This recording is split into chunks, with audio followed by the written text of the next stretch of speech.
بسم اللہ الرحمن الرحیم۔ بعض مفسرین ایسے ہیں التزام کرتے ہیں کہ قرآن مجید کی تفسیر ہم بسم اللہ سے والناس تک لکھیں گے، اور اس التزام کے ساتھ کہ کہیں ذکر آل محمد نہ آنے پائے، زخیم کتابیں لکھی گئیں۔ اور بعض حضرات تو مدعی عرفان نہیں ہیں، ان کا مسلک فقہی یا تفسیری ہے عمومی۔ بعض حضرات مدعی عرفان ہیں اور انہوں نے، اور یہاں اس ملک سے وہ تفسیر شائع ہوئی ہے اور اہتمام کے ساتھ شائع ہوئی ہے، پورا سورہ کوثر بطور خاص سورہ کوثر کی تفسیر میں نے اٹھا کر دیکھی کہ دیکھیں یہ عارف بزرگوار کیا لکھتے ہیں۔ سورہ کوثر کی تفسیر تمام ہو گئی اور کہیں اس میں نام مبارک زہرا نہیں آیا۔ کون سا عرفان ہے یہ؟ کون سا عرفان ہے یہ؟ کون سی تفسیر ہے یہ؟ کون سا تدبر فی القرآن ہے؟ اور ہمارے یہاں اسی لیے مدارس اپنی جگہ، مکاتب اپنی جگہ، تصنیف اپنی جگہ، تالیف اپنی جگہ، یہ تحریک آزاداری اپنی جگہ، یہ مسلسل مناسبتوں میں، موالید اور وفیات معصومین میں مسلسل مجالس عزا اور محافل بیان کا انعقاد، یہ ایک ضرورت ہے ہماری، تہذیبی بھی، ثقافتی بھی، دینی بھی۔ جو مطالب ممبر سے پیش کیے جاتے ہیں اور جن کا دفاع کیا جاتا ہے ممبر سے، حق آل محمد، بس یہ رہے۔ میں آخر میں عرض کروں گا، لیکن اس وقت بھی اب یہ سلسلے بیان میں آ گیا ہے کہ دعا کیا کیجئے کہ پروردگار ہمیں ایسا بنا دے کہ ہم اپنے پورے وجود کے ساتھ ولایت اہل بیت کو قبول کر سکیں۔ ولایت نعرہ لگانے کی چیز نہیں ہے، صرف سر بسر تسلیم ہونے کا نام ہے۔ ولایت کو قبول کرنے کے معنی ہے کہ سر بسر تسلیم ولایت محمد و آل محمد کے سامنے۔ یہ سورہ مبارکہ کوثر، جس میں عمومی نقطہ نظر سے کہہ دیا گیا کہ 3 آیتیں، 10 کلمات ہیں اور 42 حروف ہیں، لیکن یہ معلوم ہے کہ ہمارے مکتب کا موقف کیا ہے؟ ہمارے مکتب کا موقف یہ ہے کہ بسم اللہ ہر سورے کا جز ہے، تو اگر بسم اللہ ہر سورے کا جز ہے تو اس کو چھوڑ کر گننے کا سوال کیا پیدا ہوتا ہے؟ تو بسم اللہ کو شامل کر کے 4 آیتیں ہیں، اور بسم اللہ کے کلمات کو شامل کر کے پھر 10 نہیں بلکہ 14 کلمات ہیں۔ اب دیکھا عدد پورا ہو گیا نا؟ 3 آیت گنیں گے تو عدد پورا نہیں ہوگا، 4 آیت گنیں گے 12 کا عدد پورا ہو جائے گا، 14 کا عدد پورا ہو جائے گا۔ بسم اللہ کے 4 الفاظ اور 10 الفاظ، 10 کلمات، 14 کلمات۔ تعداد میں بھی ایک رعایت ہے خاص، 19 حروف اگر جوڑ لیں 42 حروف میں تو 61 حروف ہوتے ہیں۔ اس 61 حروف میں بھی راز ہے۔ یہ سب بس اشارات ہیں، اس پر ہمارے جو ساتھی ہیں وہ کام کرتے رہیں گے انشاءاللہ سال بھر تک۔ اب میں اس سے زیادہ گفتگو نہیں کروں گا۔ سورہ مبارکہ الکوثر میں جو کلیدی کلمہ ہے وہ یقیناً صرف لفظ الکوثر ہے، لیکن پورا مضمون، ہر آیت، ہر لفظ اپنی جگہ ایک مواج قلزم معنی ہے، اور کم سے کم اگر تمام بکھرے ہوئے عنوانات اور موضوعات کو سمیٹ کر ظاہری اور باطنی اعتبار سے 5 اہم عناوین قائم کیے جائیں تو اسی سورہ کوثر کے ضمن میں راز تخلیق پہ بھی گفتگو ہو سکتی ہے، تاریخ خلقت شروع سے۔ کیوں؟ اعطینا کی تفسیر کیسے مکمل ہوگی؟ الکوثر کی تفسیر کیسے مکمل ہوگی؟ یہ وحدت کثرت میں بدلی کیسے؟ عالم کثرت کا تصور ہی جب آپ کریں گے تو مسئلہ تخلیق کا سب سے پہلے آئے گا۔ اس لیے ممکن نہیں ہے کہ کوئی حکیمانہ نقطہ نظر سے، عارفانہ نقطہ نظر سے، ظاہر سے باطن تک نظر ڈالے اور لفظ الکوثر و اعطیناک الکوثر اس پر گفتگو کرے اور راز تخلیق، سر تخلیق اور تاریخ تخلیق پر نظر نہ ڈالے۔ ممکن ہے؟ تو یہ سب سے پہلے موضوع سامنے آتا ہے۔ سب سے پہلے جو موضوع بطور خاص سامنے آتا ہے تاریخ تخلیق، تاریخ خلقت۔ اس کے بعد انا اعطیناک الکوثر، یہ الکوثر میں اور کیا چیزیں ممکن ہیں؟ اللہ نے اپنے نبی کو کیا کیا دیا، سب پر نظر تو ڈالنی پڑے گی نا۔ اس لیے تاریخ تخلیق، راز تخلیق، سر تخلیق، اسرار تخلیق کے بعد دوسرا مسئلہ آئے گا خلقت کو خلق کرنے کے بعد اور اس کے ساتھ اور اس کے پہلے سب سے زیادہ اہتمام جو حق سبحانہ و تعالی نے کیا ہے وہ خلقت کی ہدایت کا اہتمام کیا ہے، تو مسئلہ نبوت کا سامنے آئے گا۔ اللہ سبحانہ و تعالی نے پیغمبر کو نبوت عطا کی تھی یا نہیں؟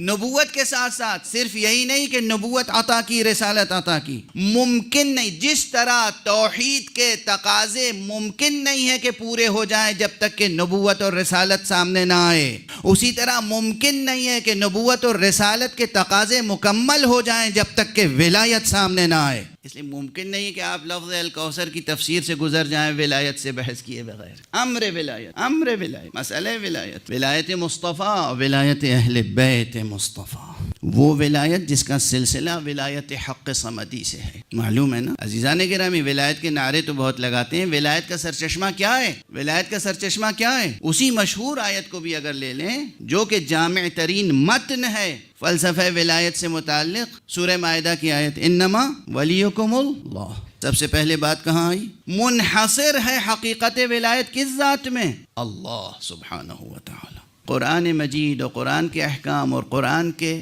انٹروڈیوس کیے ہوئے کیریکٹرز، قرآن نے جن کرداروں کو متعارف کرایا ہے، یہ کردار اور یہ احکام یہ ہماری زندگیوں کا ایک زندہ رشتہ برقرار کرتے ہیں حق سبحانہ و تعالی سے، اللہ سے زندگی کا رشتہ. بھولیے گا نہیں ہے. ساری تاریکی زندگی میں آتی ہے اگر اللہ کا تصور درمیان سے ہٹ جائے. اگر زندگی کا رشتہ اللہ سے برقرار ہو جائے تو یہ زندگی روشنی ہی روشنی میں بدل جاتی ہے، نور ہی نور ہوتا ہے، کہیں کوئی تاریکی نہیں ہوتی، انسان میں کہیں کوئی کمزوری نہیں آتی، آ نہیں سکتی. ممکن نہیں ہے کہ انسان کا رشتہ، زندگی کا رشتہ اللہ سبحانہ و تعالی سے ہو اور زندگی میں تاریکی آ جائے، کمزوری آ جائے، ذلت سے انسان روبرو ہو. ممکن نہیں ہے. العزت للہ ولرسولہ وللمؤمنین. ممکن نہیں ہے کہ ایک شخص کا رشتہ اور تعلق اللہ سبحانہ و تعالی سے ہو اور اس کو کہیں ذلت سے روبرو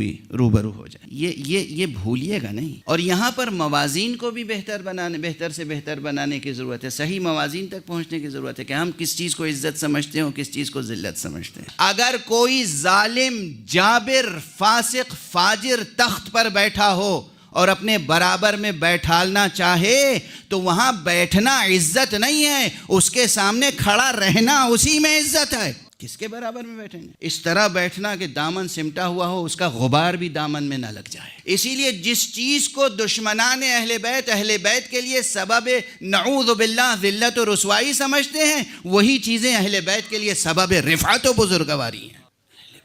زاویہ نظر درست ہونا چاہیے کہ ہم کس چیز کو عزت سمجھتے ہیں اور کس چیز کو ذلت. اللہ سے جب رشتہ برقرار ہوگا تو پھر موازین کچھ اور ہوں گے. دنیا نظر میں ہوگی تو موازین کچھ اور ہوں گے. تو جہاں آپ تفسیر سورہ مبارکہ کوثر شروع کریں گے تو دیکھیے مطالب کتنے سامنے آتے چلے جا رہے ہیں. یہ سب مربوط ہے، منسجم ہیں.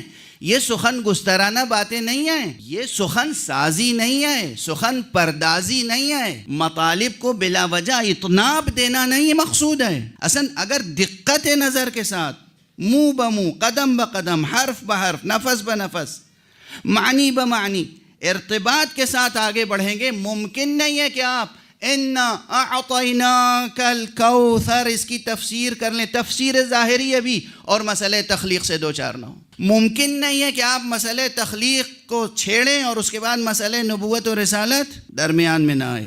ممکن نہیں ہے کہ مسئلہ نبوت و رسالت درمیان میں آئے اور مسئلہ ولایت درمیان میں نہ آئے.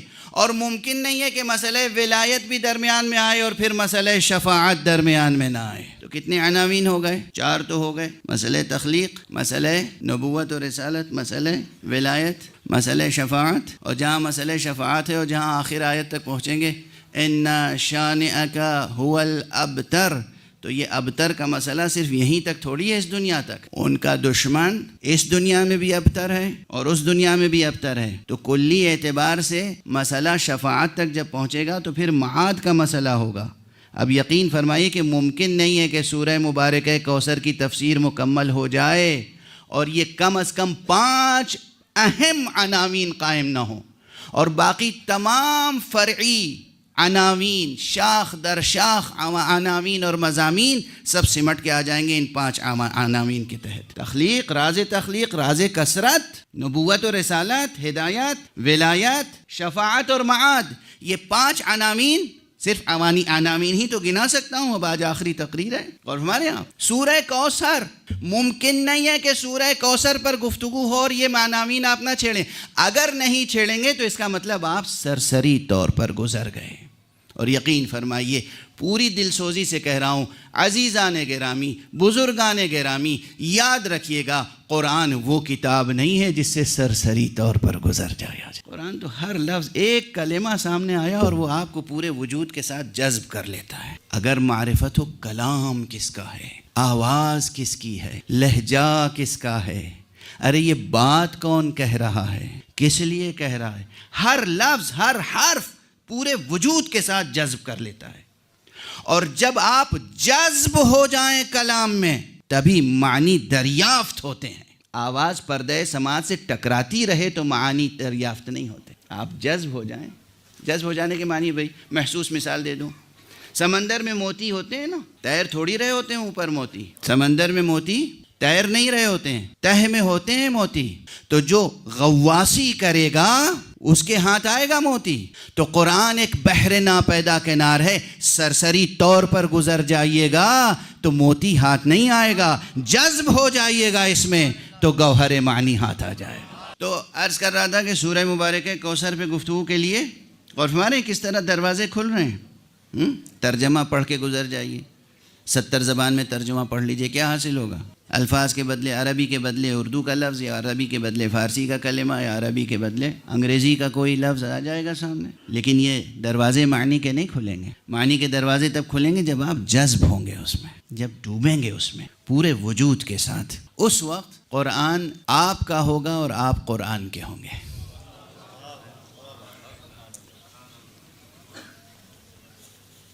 اور یہ یاد رکھیے کہ کبھی کبھی هو الاول هو الاخر هو الظاہر هو الباطن، یہ کہیں بہت سے مقامات پہ اس کی معنویت سامنے آتی ہے۔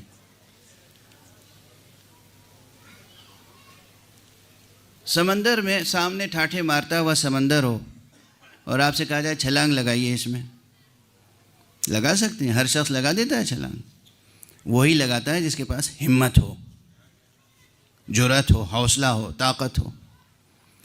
یہ اس سمندر معنی میں، اس قلزم نور میں، اس میں غواصی کے لیے جو ہمت، جو جرأت، جو طاقت، جو حوصلہ چاہیے، وہ ہمت اور جرأت اور حوصلہ اور طاقت کہیں اور سے نہیں آتا، اس کا سرچشمہ ہی عشق محمد و آل محمد ہے۔ اور جو عشق محمد و آل محمد سے حاصل ہونے والی ہمت اور اس سے حاصل ہونے والے حوصلے کے ساتھ قرآن میں غواصی کرے گا، وہی نجات اور شفاعت کے ساحلوں تک پہنچے گا، ورنہ ہلاک ہو کر رہ جائے گا۔ یہ 98 کا واقعہ ہے۔ اسی قم میں طالب علم تھا اور کچھ مطالب سیکھنے کے لیے حضرت عارف بزرگوار علامہ آیت اللہ حسن زادہ آمولی کی خدمت میں حاضر ہوا کرتا تھا۔ ماہ مبارک ذی الحجہ میں نے ان سے عرض کیا کہ اب 2 مہینے کے بعد حاضر ہوں گا، امریکہ جا رہا ہوں ایام عزا میں، کہا بیٹھو کیا پڑھو گے؟ اب میں کیا کہتا کیا پڑھوں گا؟ میں نے کہا جو آپ فرمائیں۔ بہت مطالب انہوں نے بیان کی، اس میں سے ایک جملہ یہ تھا، خوب ممبر سے میری طرف سے ایک پیغام ضرور پہنچا دینا کہ ولایت میں، توحید میں، عشق اہل بیت میں کوئی شخص قابل اعتبار نہیں ہو سکتا جب تک اس کے دل کی کیفیت یہ ہو کہ اگر اسے پوری کائنات بھی سونے چاندی اور جواہرات کی دے دی جائے، اس کے مقابل میں کہا جائے کہ سوئی کی نوک کے برابر بھی دل میں دشمن زہرا کے لیے گنجائش پیدا کر لے، تو وہ اس آفر کو ٹھکرا دے۔